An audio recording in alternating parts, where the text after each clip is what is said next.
I've produced over 550 shows in New York City. I've auditioned close to 15,000 actors. I'd love to share with you what a producer looks for. If you're curious, then let's jump in. As a child, I realized I had a gift.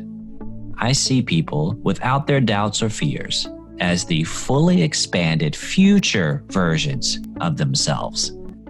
Our future selves whisper messages. I hear them, and you can too. Welcome to the Creative Whisperer.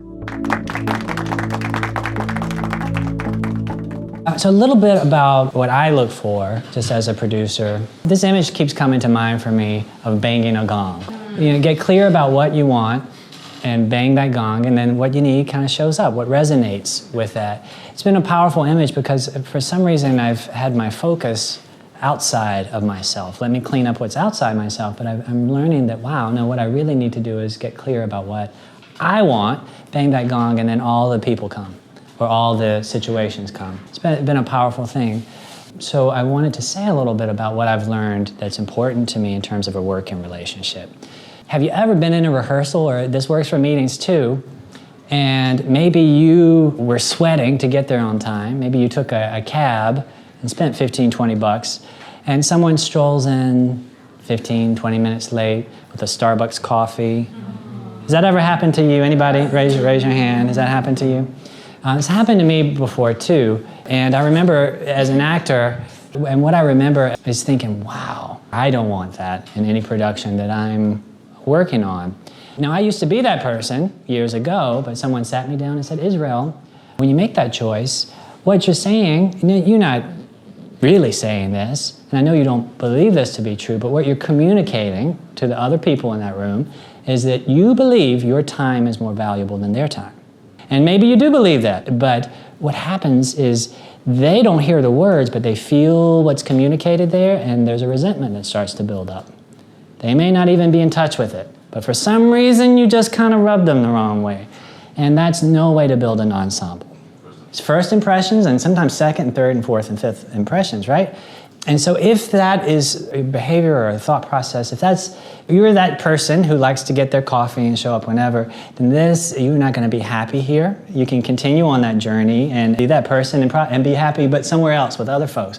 So okay, this is the most expensive audition I've had. I'm like two coffees already. So that's important to me. Having put together so many ensembles and had to have those conversations with people after the fact, I'd much prefer to manage expectations at the top. So you know if it's a good fit for you or not. Really, only other thing that I look for is just an openness. That's it. I don't care what your skill level is. I don't even care what you look like. And I'll tell you why. And I made a point today to mention this in every audition. Every now and then I have to remind a group of improvisation actors. They'll come up and let's say you've got a 20-year-old fellow, and then you've got a 60-year-old woman here. This fellow says, Mom, because he's operating from here, his eyes, and not from here. Whereas it was clear to me that this was a romantic scene, but he wasn't open to that. He wasn't open to all of the possibilities. He was stuck with what he sees, and it limits you so much. That's back to that conversation about the roles we play.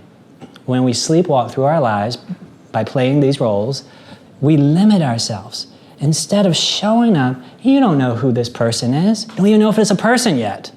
You got to discover that. It could be any species, from anywhere, we don't know.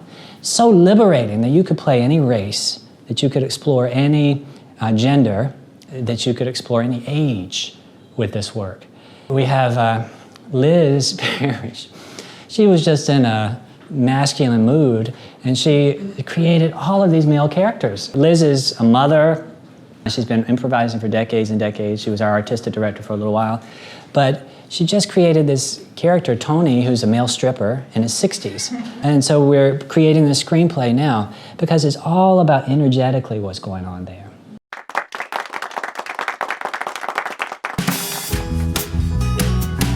For more information about our online and in-person workshops, or if you'd like to have me come to speak to your group, contact me at the link below. See you soon.